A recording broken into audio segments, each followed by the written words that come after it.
Qui d'entre vous a compris l'intitulé de ma thèse? Pas moi. En tout cas, pas la première fois où je l'ai entendu. Je vous propose donc de le décortiquer avec moi pour vous parler de mon sujet de thèse.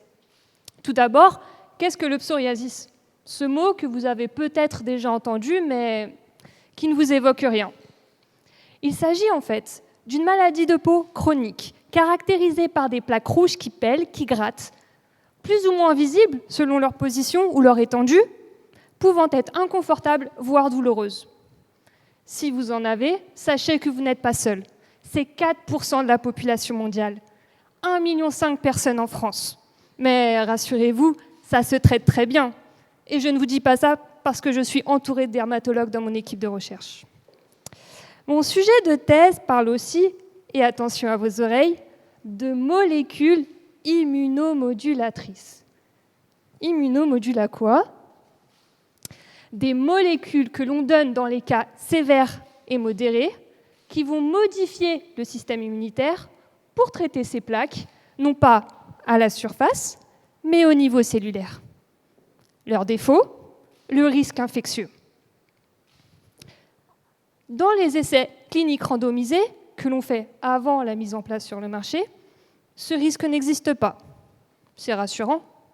Maintenant, si je vous dis que les infections graves sont des événements trop peu fréquents pour être correctement détectés par ces essais, et qu'en plus de ça, les patients dans ces essais sont moins âgés et ont moins de maladies que les vraies personnes dans la vie de tous les jours qui ont un psoriasis et qui sont traitées par ces traitements.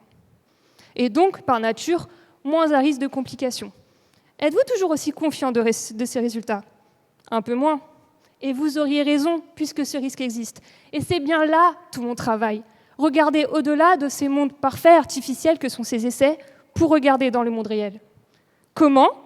Grâce aux données de l'assurance maladie, le fameux SNDS, où tous vos passages à la pharmacie, hôpitaux et établissements de santé, ils sont collectés pour que moi et mon ordinateur, on puisse retracer l'histoire entre la délivrance du médicament et la survenue de l'événement de santé, comme les infections.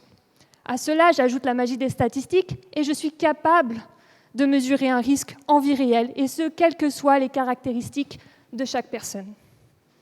Au final, mon travail, c'est vous observer pour mieux vous traiter.